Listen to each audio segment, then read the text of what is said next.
रूपमश्विनौ व्याप्तं कृष्णं। सर थोड़ा सा सर।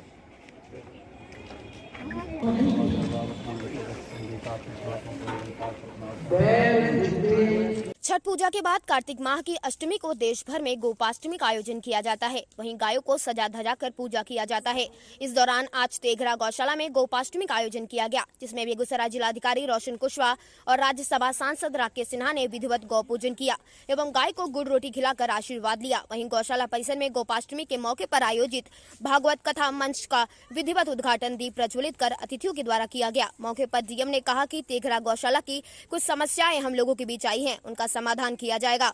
वहीं राज्यसभा सांसद ने कहा कि पिछले कुछ वर्षों से गाय को लेकर विमर्श हुआ, लेकिन आप जैसे बहुतों को पता होगा कि जब देश में आंदोलन चल रहा था, उस स्वतंत्रता के समानांतर इस देश में संस्कृति को बचाने के लिए एक संघर्ष चल रहा था। वो संघर्ष गौ बचाने के लिए था। एक भारतीय को अपने शरीर से गिरते हुए रक्त पर कष्ट नहीं होता, लेकिन गौ माता के शरीर से गिरने वाले उस रक्त को देख बहुत कष्ट होता है।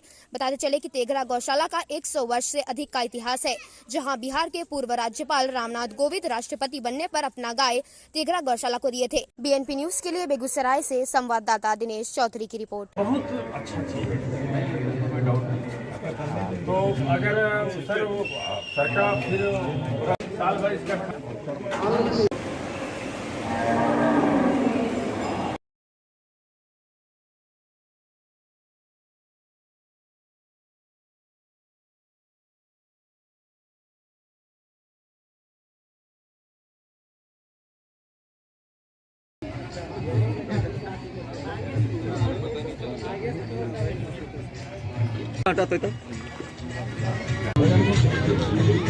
दोनों का मणिकांचन संयोग आज मुझे बेगूसराय की मंच पर लगातार सब लोग कार्य कर रहे हैं और हम लोगों को हिंदू संस्कृति जो है, जो भारतवर्ष है, उसको उसकी गरिमा को आगे बढ़ाने के लिए सब लोगों को इसमें आगे आना भी चाहिए।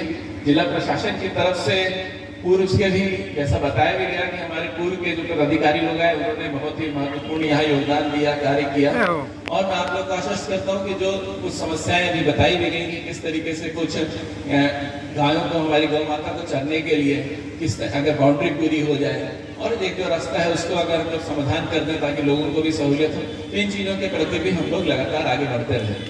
सरकार की जो योजनाएं हैं बहुत सारी, पशुपालन विभाग की, कृषि विभाग की, या जिस तरीके से आजकल जो बायो फर्टिलाइजर या जो जैविक खाद, इसको लेके हम लोगों को आगे बढ़ना है, लोगों को प्रेरित करना है ताकि जो रसायन हैं उनके या जो उर्वरक, जो केमिकल्स हैं, उनसे जो धरती का जो शोषण हो रहा है या जो भूजल में प्रदूषण हो रहा है, उनकी चीज़ों पर भी जो हम लोगों के कुप्रभाव है उसको कम करने के लिए भी हम लोगों को आगे बढ़ना है। तो सरकार की इसमें बहुत सारी योजनाएं हैं।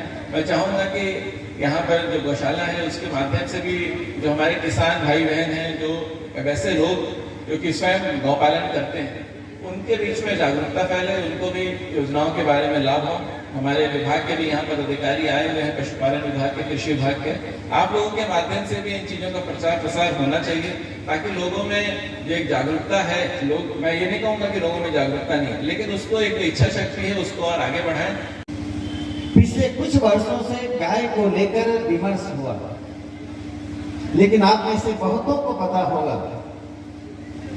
जब देश में स्वतंत्रता का आंदोलन चल रहा था, उस स्वतंत्रता के आंदोलन के समानांतर इस देश की संस्कृति को बचाने का भी एक अभियान, एक संघर्ष, एक संवाद चल रहा था। वह संघर्ष, अभियान और संवाद गौ संरक्षण का। एक भारतीय को तब कष्ट होता है अपने शरीर से गिरते हुए रक्त को देखकर, जितना कष्ट नहीं होता है उससे कहीं ज्यादा कष्ट गौ माता के शरीर से गिरते हुए रक्त को देखकर।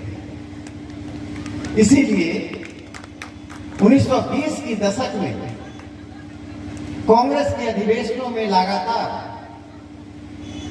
गौ संरक्षण की बात होती रही। स्वयं राष्ट्रपिता महात्मा गांधी गाय के संरक्षण के लिए, गौ पूजा के लिए प्रतिबद्ध रहे। लोकमान्य तिलक से लेकर बाबू राजेंद्र प्रसाद तक, बाबू जगजीवन राम तक सभी गाय के महत्व को स्थापित करते थे। इसी कारण से आज हमें आवश्यकता हो रही है कि जिस प्रकार से हम अपनी आंखों के सामने बांग्लादेश एवं अन्य देशों में अपनी ही गौ माता की तस्करी देखते हैं, उस तस्करी का कारण मांसाहारी जीवन और लाभ नाम की एक चीज है, प्रॉफिट।